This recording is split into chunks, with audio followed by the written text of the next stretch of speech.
Right, time for News BT on Metro TV. Good afternoon to you. Welcome to the studios of Ikea Boahema. Let's take a closer look at headlines of stories coming up.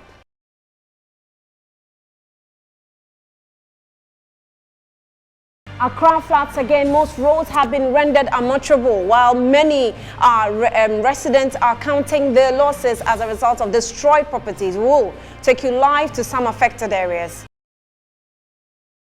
Ministry of Lands and Natural Resources say that Chimota lands and Sakumono Ramsar sites mentioned in the last will of late CEO of Forestry Commission will not be given to the beneficiaries. And we also have in the news, the wake of terrorism attacks in the sub-region, National Security has launched citizen education campaign against terrorist attacks. You're welcome. Follow us on social media platforms Metro TV Ghana on Facebook and Metro TV_GH on Instagram and Twitter. Let's take a look at the first story. Commuters using the Kaswa toll booth stretch of the N1 highway continue to endure huge vehicular traffic as a result of the mudslide that have covered portions of the highway when it rains. Frustrated road users want authorities to address the challenges immediately, since productive hours are mostly spent in traffic. Have covered the Kaswa toll booth stretch from the Broadcasting Hilltop. The situation, which causes huge gridlock at the slightest downpour, leaves commuters frustrated. Some drivers say their vehicles are constantly being damaged. This is what we have as a country, as if we don't have any leader. Here we have a country with a leader promising us so much that when they come, they will fix our roads. Now we have the NPP government claiming that they have done roads more than any other person in this country, more than any other president since Kwame Nkrumah time. This is what they've been claiming. Here we are, we see our roads, not here alone, all the way to Atala. Here is the worst part of all. You can see a car behind me blocked. Assuming it's about to deliver some goods or deliver fuel, that the owner is waiting. Look at what's happening. And all this slows productivity. We want much productivity, but look at our roads. And we have any alternative to commute out to even Accra Central. Only this route, yet we cannot maintain it. As if this country is like, nothing is working. Look at our street light. Nothing is working. So the road here, we've been campaigning, we've been working out, we've been trying to call authorities to come and fix this road. But nobody is listening. Hey, yeah, I cost over the years, I cost and we do want to say. Madam, if you say, what would you do that? So we say, there's no crowd, I'm in your car, I stand by. I didn't see the good one immediately now. I was, you know, what I said, then we passed. So it's difficult to work out. At least we should have these cars that stand by. Immediately, and soon be not a clear, very say, and immediately so that we can move. So, but we try to be informed because I'm a pin, and for beyond. Some nearby residents who assist in clearing the mud want government to act quickly to save lives and properties. You mine there, this is new initiative. Wherever Gina around 3:30, maybe I got come for and be going come behind me. And you police need beer and as a government assemblyman and one a bar as a bed, share and oh, on me. By Lens and Ra, the same situation, see, I'm on mobile chain and coy. But the same I'm watching on the good chain, and one as soon as I try wash up and my say. Me just say a bit my boy abanese and I say boy to no phone abanese akobe gata kese ha say no all baby tank and see no obetwa gata kese na like why overhead abi atoso say be ya gata no be das ye na afa overhead nso akọ tobuto na aboa yes ade bia be bless ya ade bia caso nso be bless ya. Around the West Hill Small Barrier stretch, the entire road has been blocked with vehicles stuck in the mud. Well, let's do some more flood stories. And residents of Accra are counting the losses after several homes and shops were destroyed in the heavy downpour last Saturday. Metro News' Shadrach Odami Ajari visited some victims around Kaneshi First Light earlier today. Since the rain finished, then I came here. All my things are spoiled. Look at this, my bag, my everything, my cooking appliance, all the cooking utensils are spoiled. Even my handbag, everything. I don't know how to identify it. Who do you live with? I live with my own. But these are for students in this house. I don't know how they are going back to school. But see, So if these children are to go back to school, how are they going to learn when everything they have, I mean, all their books have been destroyed by the floods? See, a whole chunk. My sister Crampo and your papa yanka meba na wewu. Who sister there went? Only her only normal could see baby. Obisu on Fambra no in CB man into or the co. And I was saying, Papa Nanka. Kameba na Mrs. Stew. If say sure or say light in a show. A cold day muhono. Omun to mean be a dino. Light in a show home. Eshi. Into Papa Wena or Bejeno. From what she's saying, because it was raining and then they could not have access to come out and then possibly put off even their meter. So the whole water had electric current passing through it. And then eventually some of the people in this room were electrocuted. They had to be rescued by one other man. So I stand here. So you can see his line too from here. So that is the line. So there was no way he could have escaped the flood. This is the line here. Before here, no, my sister said, "Oh, Papa, Daddy, come and help me." I said, "What?" I said, "Come and see. Say what is electricity problem?" I said, "What can I do?" He said, "Please, all full up. Please, all full up." So I forced myself. Can you say I want to be inside? The water be my leg like this. But I first open the door come out before you go to that upstairs. We jump over the back of the wall with the children. I have 4 children. So we jumped. Everything collapsed in the room. Mattress, everything, and our television and sound system machine all spoiled. So you live with your children and your wife? Yes. I have 4 children. So where were you when the rain started? Oh, I was here, but the way the things come, at once, the room was occupied. You need something to help us. So please, you need mattress, TV, even money including offices, so that you can start our business, because all my popcorn machine, at the same time my maize is all gone, right? Since yesterday. Look what I'm wearing. You just look. So you've not even been able to change your... No, since yesterday. All right, so let's do some more. And here is a snapshot of how the rains affected some communities in Accra.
The motorway is flooded. If you are trying to use the motorway either from Accra or Sama, just don't. It's so flooded. Cars can't go. Every driver is scared to cross. It is done flooded. Cars cannot go. Motorbikes, everybody's parked. And it's traffic. I've been in for an hour from Tema, an hour and a half. And this was the cause, the flooding. Okay, so this big truck can come through. Please don't use the motorway. Not today. Not now.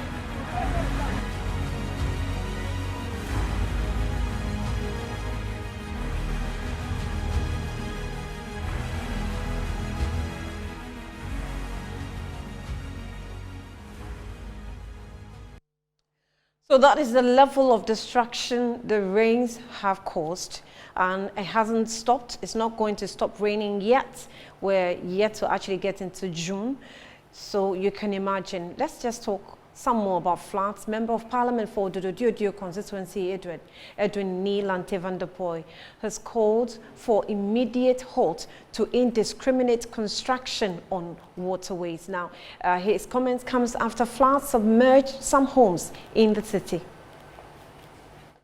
I think the truth of the matter is that our local government structures are not working. Randy, I will continue to say it. I'm interested in local government. It has been my distinct throughout. My first degree, my second degree on local governance. Randy, in all parts of the world where development has been enhanced, there is serious local governance at those places. Because whether you like it or not, it's the local governance structure that will be able to prevent the abuse of laws within the local perspective. Two, is the local governance that will initiate development. So when there is going to be any development and the local administration finds that this development will encroach on the spatial planning of the area, they don't approve. You can't just get up and go and build anywhere. And there are people who are supposed to monitor. And I've raised this issue at the local government committee level, that this encroachment on state reserve lands and also buffers is happening all over the country, not only in Accra. In fact, I was in Takoradi over the weekend, and the way containers and stores are being built by the road from Kwetimintin towards Takoradi town, horrible. Horrible. I passed through the beach in Sekondi, and the beachfront, after the market, the whole place is taken over. In the same vein and on the same program, a member of Parliament for Efija Kwabre North constituency, Collins Adumako Mensah, actually attributed the problem to indiscipline. He added the issuance of permits for construction on Ramsar sites and waterways must be discouraged. The plan exists. It is the implementation process that has always been the problem. These Ramsar sites and people constructing on them, and he made a very interesting point. There's a town and country planning office in every district. Yeah. There are district engineers. There are people who are responsible for permit issuance. Go to the Ramsar site that he's talking about, and those people who have built, they will produce permits. Who approve the permits? Yes. They will produce permits to show that what they have done is legal. And there are officers in charge at the districts who are supposed to supervise these things. That's the problem. Total indiscipline. It's clearly about indiscipline. I grew up in Nansuman. So all the places he's talking about, I know. From Mama saying, I used to play football at the Carindorf Park, Liberty Park, Kifit Club, then, as we used to call it. Today, when it rains, you can't even drive. Today, I was just coming from Achimota. When you get to a blinking traffic light, a huge tree, and the wind and rain has just pulled the tree down, and the whole place is blocked. It's happening all over. Even Jolo, the drainage system in Jolo, there's a problem. People are building all over the place, and they all have permits. That is the problem. It's the indiscipline.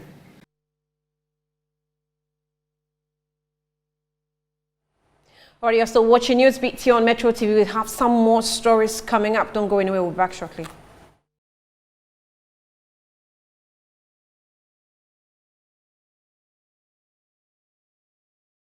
All right, you're welcome back to Newsbeat. There's still more on floods. George AEC is communications director for NADMO. He joins us via phone to tell us more on what the organization's been doing so far. George, welcome to Newsbeat. Good afternoon to you. I hope you appreciate the fact that the rains disaster is getting worse by the time. And how is NADMO living up to expectation? Yeah, thank you. Yes, the situation has been very serious. Most homes have been inundated by the floods. Some of our major roads, including the motorway, has been flooded. STC, Tetegu on the Kasua-Accra road. These places have all been flooded. We've had distress calls from places like North Kaneshie, cantonments, Falling Tree. Our men have been deployed to those places to help save lives and property. People who have been trapped in their homes as a result of the floods have been saved. As we speak, our men at Dansoman, we've had a distress call. They are there to help save the situation. Yes, so this has been what we've been grappling with since morning up to this point. As a matter of fact, the level of the damage is so huge. I'm not sure if NADMO is up to provide to the last person that needs help now. Yes. There are some that are still calling. We ask them to be on standby. A team will be deployed to go there. It's virtually the whole of Accra and even beyond. So we are doing our best to help as many as we can. In some of the places, you can tell that persons that live in these environments need to relocate, honestly, from where they are currently. Is NADMO making any room for that arrangement? Not that I know of. Those are major policy decisions. We would suggest, but it's going to take the hands of government to decide that for the safety of those people, we need to evacuate them completely, whether by coercive powers. We need to do. There are some places that it's not too safe for them to continue to stay there. But the other issue is you need to have a built area to move them to those places, and that is a policy decision at the governmental level. So those who are also calling for help, what exactly are they asking for? Because as it is now, people are living in floods. The beds, the kitchen, everywhere is seated in floods. So what are they asking for? Yes, some say some containers in their frontages don't look good. They may cause havoc to other people. Trees are falling. Some say they've been trapped. The flood water, they cannot move out, and so we need to go there and help them. These are some of the complaints that we're having.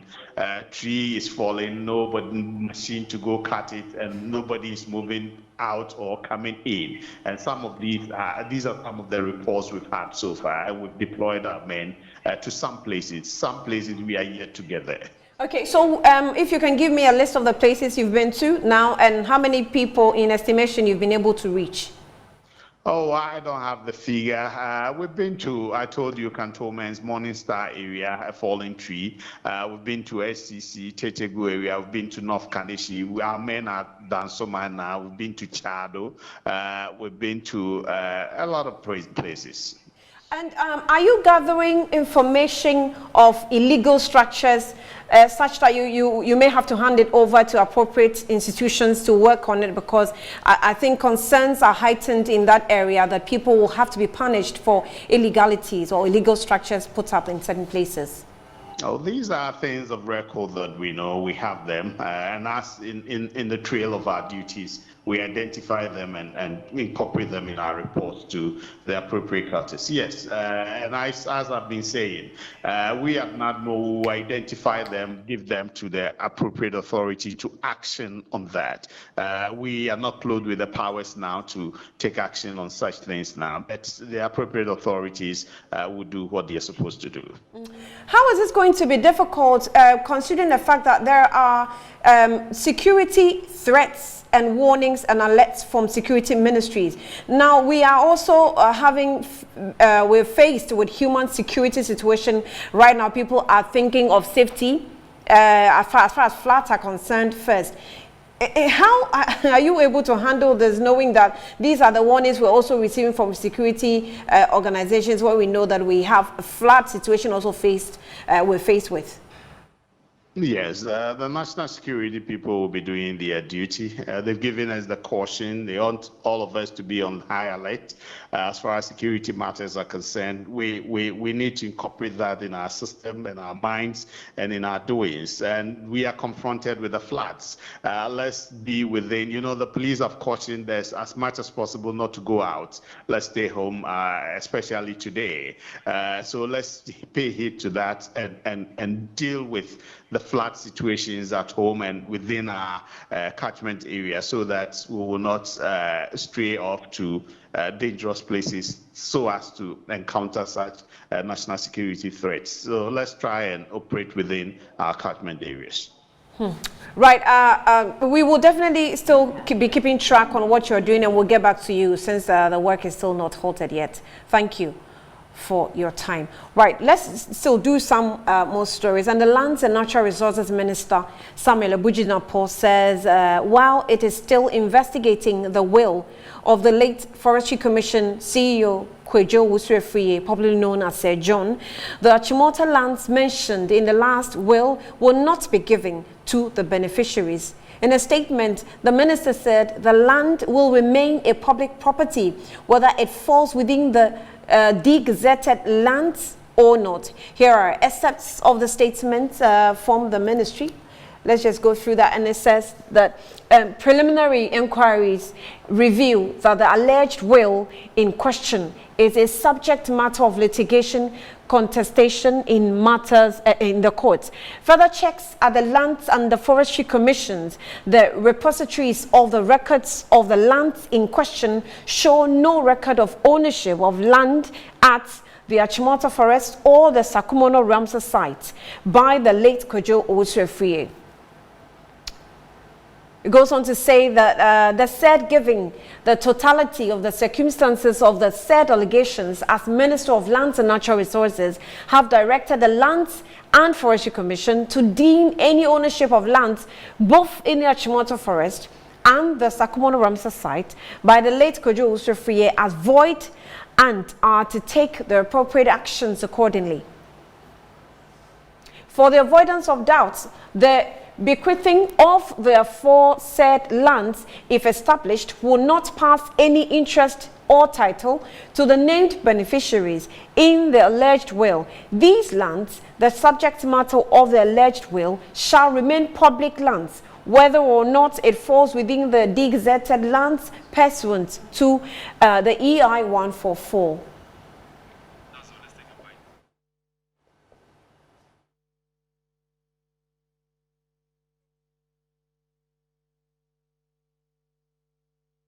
From the statement as released by the Lands Ministry. Earlier in an interview, James Ebenezer Kobna Datson, CEO of Lands Commission, said the Lands Commission has no records of ownership of lands at the Achimota Forest or Sakumono Ramsar site by the said Sir John. Let's hear him. Anything that is furnished to the Lands Commission as far as registration of land, when it comes, we will update our records. But for now, what the minister said is what the situation is. We don't have. You know, we have the original acquisition and then the new EI that the minister talked about. It has to go through a certain process before it comes here for us to record it. So it is not here yet. So we have the original acquisition in our records. So as far as the Lands Commission is concerned, we don't have records as in allocations to people and registration and all of that. We're going through our records. There were some under the old system, and we are doing records information right now, and we are putting dates to all the transactions that have taken place. I am sure by tomorrow we'll have it all assembled, what we have as far as the past activities in our records is concerned regarding the acquisition and all of that. What you have read is what I have also read. There's nothing in our records regarding that one. Thank you very much. Just put that on record for me, if that is what is actually the facts of the matter. Oh, that is exactly the situation. What you read is what I read. We don't have anything recorded here for Sir John as far as our records go. Yeah, thank you very much. Now I have been joined via Zoom by the private legal practitioner Justice Abdullahi to tell us more on what Ghana needs to do going forward. Justice, thank you for your time. Good afternoon. Welcome to Newsbeat. So, have you been able to Have you been able to study both the documents of Sir John and the statement that's come from the ministry, and what do you make of it?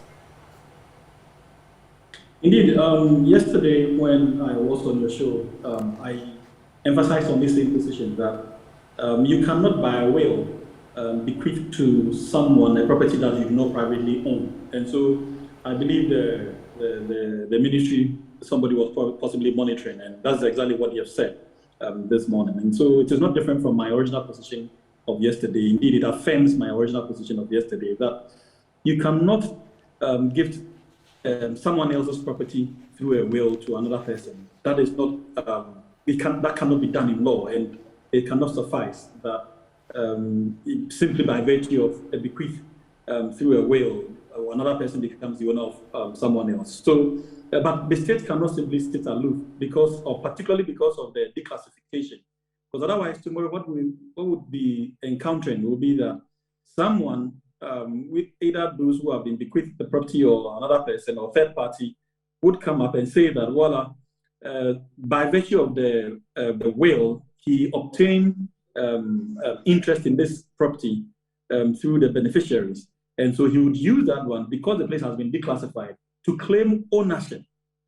And that would be an issue that the state would have to contest, or whoever becomes the ultimate owner after the declassification would have to now contest this person because this person had his interest earlier in time by virtue of Sir John's ownership. And even though Sir John's ownership preceded the declassification, it becomes a complicated issue. So I think steps have to be taken now to avert that possible litigation in future. And those steps would have to, do not just have to be the mere issuance of a letter or to the press. It has to be appropriately done. The land would have to be properly registered in the state land so that any interest post the declassification would be not only be seen to be null and void, but it would have no effect at all, no bearing at all on the ownership of the land. Otherwise, you'll be confronted with this same conversation tomorrow. What does that make of the will as a whole? Because if sections of the will is under question, considering when the EI 144 came out and how, parts of this land have been able to be captured in the will, what does that make of the will itself as a lawyer? For a will, portions of wills can always be struck down for various reasons, several reasons, some of which include this particular one. When a property is adjudged to be the property of another person, it cannot pass under a will. And so that portion can always be struck out and the remaining intact, particularly if the will in totality is valid for the purposes for which it was made, i.e. the appropriate signatories were made, the witnessing were done in accordance with law, and it also seemed to be indeed a true reflection of the will that the instructions of the maker of the will. Then with all these in place, the will in totality could be saved, but the portions that deals with other person's property can be taken away. So it will not affect the totality of the will as it should be. I guess with the coming out of the ministry, beneficiaries have no rights for whatsoever to lay claims, do they? They won't actually lay claim because at this moment, we do not know the boundaries of what has been bequeathed to them, and we do not know what remains part of the state's property. So that's why I'm advocating for a complete demarcation. Once we know the exact coordinates of what has been willed, then it will be easier for us to be able to determine whether or not it will be affected by this, the conduct of the minister and indeed the ministry. So we really need to be completely certain that from point A to B was the portion that was willed to these persons, and those points A to B actually form part of the overall Achimota forest and can therefore, as a result, not be given to anyone. And so it has to be protected once we identify that portion that has been given is not part of the portion that should have been given, we can then take steps to protect it, either by virtue, through all the legal means, protect it from being taken away. If future declassification affects it, those who have it today cannot use their previous ownership to lay claim to that portion. Otherwise, for instance, tomorrow, if you are giving that portion to tomorrow, those who were given the portion by virtue of Sir John's will will come after you, saying that they had always been the original owners of that portion. And when they bring this will together with the probate that they obtained from the court, you'll be confronted with complicated and unnecessary litigation that would have to defend. And if you're unable to push your case across very well, you are likely to lose this land. When you actually obtain it from the appropriate source at the right time, from the appropriate sources. But they did obtain it from a different source that was possibly not right in law. But you'll be confronted with this. So that is why we do not just have to issue letters, because letters will not be enough to protect that portion of the land that has been bequeathed to these persons. I'm just wondering what rights you have over something that doesn't belong to you. It's only being given to you. It's not yours yet. Yes, no, once probate is granted, and the executors of the will give and sign that, okay, a person A, Francis was given this area. Francis, yours have perfected it by virtue of this document. I've assented. Joyce, you were given portion B. I've assented to it, so it's yours. From that moment, you with that probate and the vesting assent, he's able to register this interest with the Lands Commission, and that property becomes his property. End of discussion. Now, my problem is this: if beyond the issuance of the notice to the public by the Lands Ministry, if nothing is done to affirm this notice that has been issued, what could happen tomorrow is that if those portions that have obtained the blessings of the court form part of a portion that may in future be declassified, because now we have a declassification in our hand, rezoning of those portions. Right. And we can never tell whether those portions are portions of what Sir John willed to his family and friends. And so because we cannot tell at this moment, if you do not take steps to protect those areas, that is when we'll be confronted with that future litigation when those portions eventually go to different persons. Then you have two persons contesting the ownership of that same piece of land, one illegitimate, but you and I will not be there to testify to the illegitimacy of that part. Right. That is what I'm trying to avoid. Great. Just that, we definitely will sort your opinion again. We're still on this issue. Thank you for your time. Now, the Ministry of National Security, as part of the efforts to tighten its rapid response against terrorist attacks, has launched a citizen awareness campaign dubbed See Something, Say Something. The initiative, among other things, is expected to keep the ministry alert through information from the citizens on issues that border on national security or possible terrorist invasion at hospitals or hotspots zones in the country. My colleague Elvis Ando joins us with updates from the Ministry of National Security headquarters. Elvis, thank you for your time. Good afternoon to you. Hello, Elvis. Right, if you can unmute your mic. Yes, honey, good afternoon. Great, I can hear you too. So give us the report. What exactly did they tell us to do?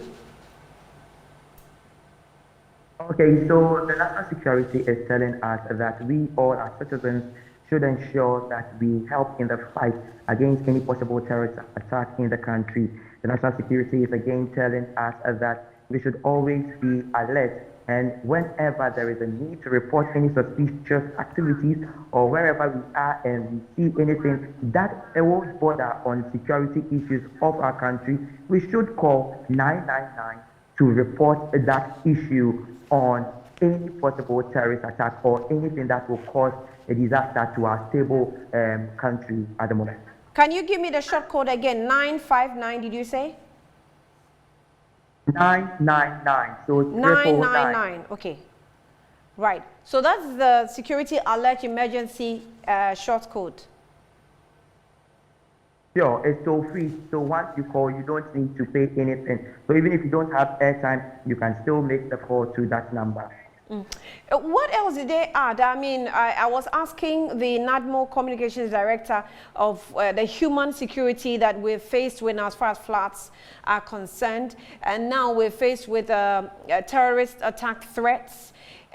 Are they considering what challenges people are going through now and, you know, seeking to understand them and helping so that they can also get what they want? Because people are really now personally, primarily focusing on themselves. Yes, so since you are focusing on yourself, the Ministry of National Security is saying that your security will be paramount to you.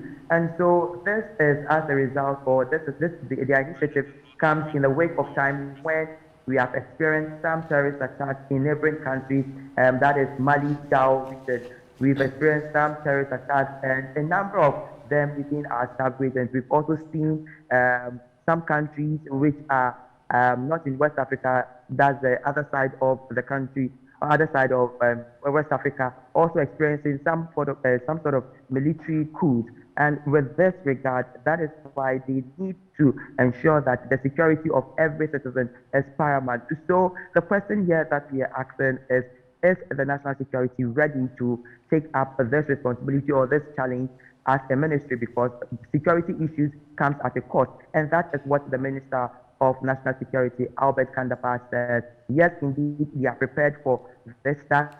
They have Parliament has approved the budget, and Parliament has allowed for any necessary spending that will be needed to help in fighting any terrorist attack that might come to the country. The minister also further reiterated the need for all citizens to remain patriotic, because their issue on security or national security is not a partisan thing. This is something that involves every individual. So he called on the patriotic. Well, I lost Elvis, but that's my colleague Elvis Andor coming through from the National Security Headquarters. So as you watch your left for floods, watch your right for terrorist attacks as well. Now, some residents of Tamale, the northern regional capital, are worried about the trend of insurgents attacks in the sub-region. They spoke to my colleague Al-Hassan Tibaba. Threatening. We just have to limit ourselves on the way we move towards strangers, and also limit our movement at night and like places where we don't know much about, and the people that we don't know much about, and also just have to be careful on how we associate ourselves towards the strangers. Alright, well, I think it's a very disturbing news to know, because Ghana has been a peaceful country, and hearing this kind of news is very disturbing for we Ghanaians. So I think it's very important that the security services up their game in that aspect, so that I'll be rest assured that we are living in a peaceful country, and then we can go on to do our daily activities without any fear. When I heard the news, I was very, very worried, because looking at the situation now and the rate at which the information is circulating is not good for us. And so for me, I will urge and beg the Ghana security to be, as a matter of agency, to keep the gas, or to protect us, because we don't know when these people will strike Ghana. And then Ghana is the only place, and Ghana is the only country that we have, irrespective of who is involved. So we're begging the national security and all the security apparatus on this, to try as much as possible to put all the measures so that these terrorist people will not come in. You're watching Newsbeat. Let's now go for business updates.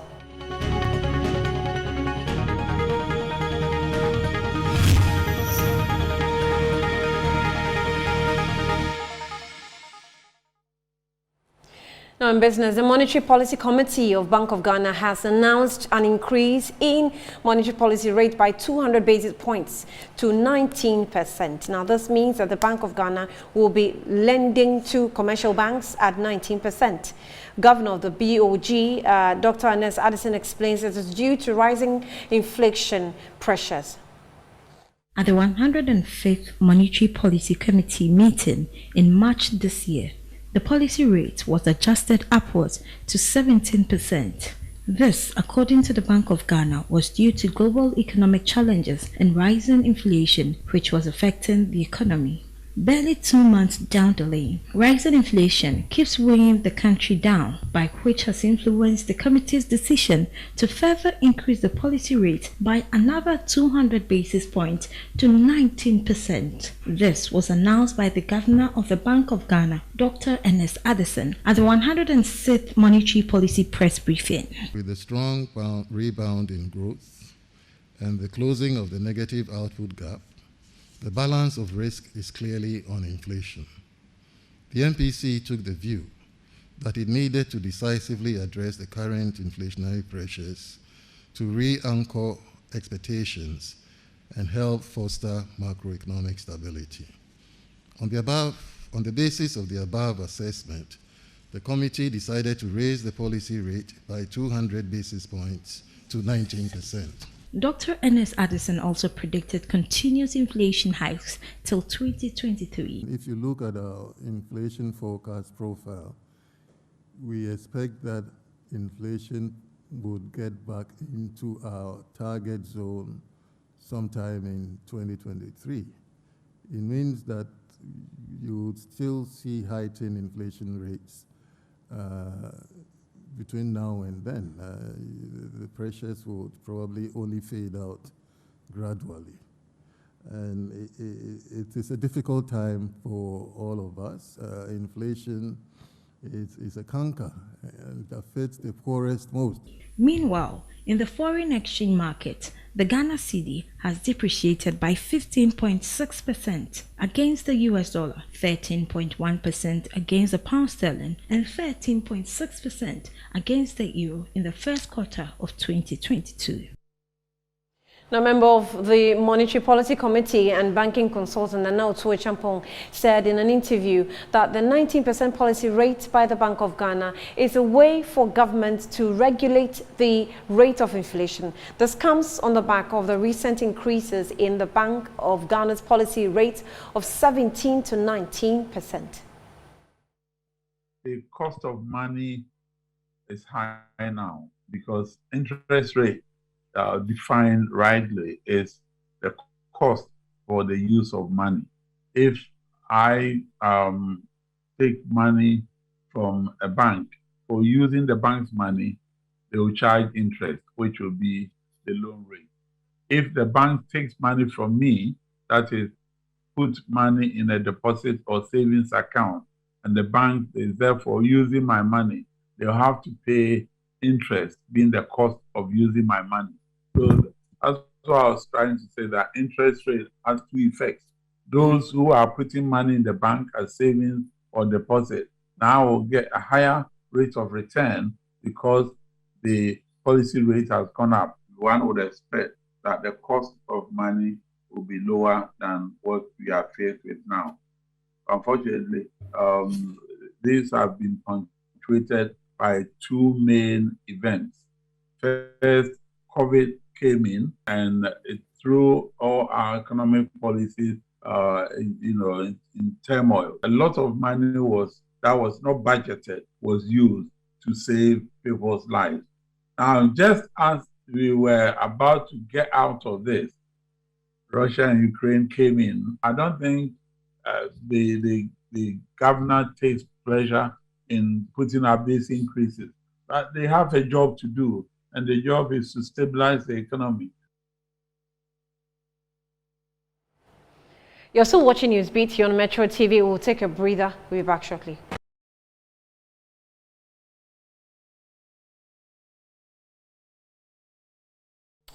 We're still watching Newsbeat. It's time for entertainment news, and Desmond is standing by. You're welcome, Desmond. Thank you very much, Annie. We'll talk entertainment after this.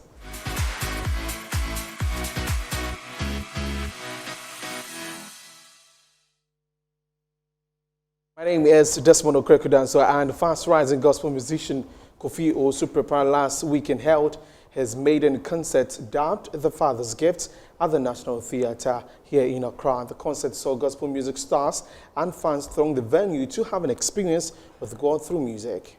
The concert saw ministrations from gospel artists including Ife Grace, Luigi McLean, the best female vocal performance winner at the just ended VGMA Niela, and legendary gospel singer Amy Newman.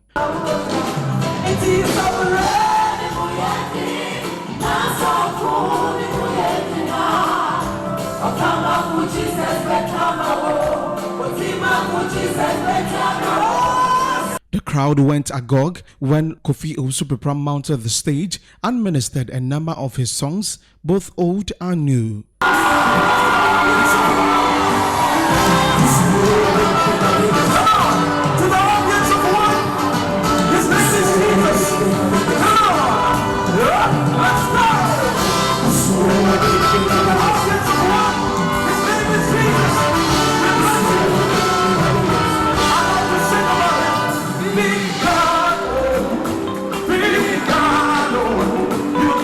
A memorable moment at the event was when Kofi Osuprepra called his father, Reverend George Osumensa, the original composer of the evergreen gospel song Matwain Eradianim, on stage as they both ministered the song to the delight of the audience.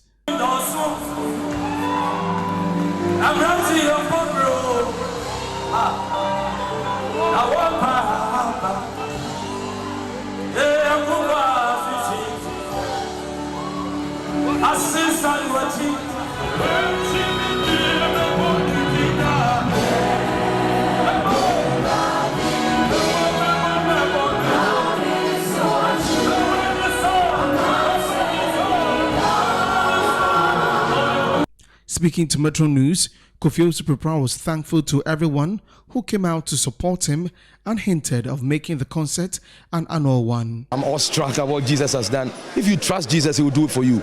I worked hard and God crowned it all with his glory and grace, and I'm grateful. This is going to be a yearly thing. Definitely.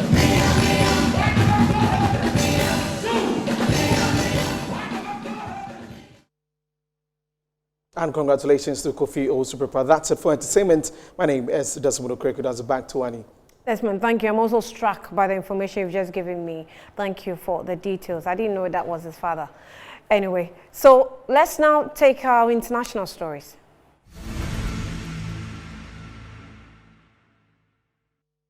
Now, Kyiv, Ukraine, Russia is moving to tighten its hold over occupied parts of Ukraine as its military campaign to take more territories in the eastern Donbas region stalls in the face of fierce resistance, with Ukrainian President Volodymyr Zelensky warning that fighting is set to intensify. Well, that's all we have for you this afternoon. Newsbeat came to you live from the Akua Boahema studio. We stream live on channel 277 DSTV. My name is Ania Fampofa. Thanks for watching.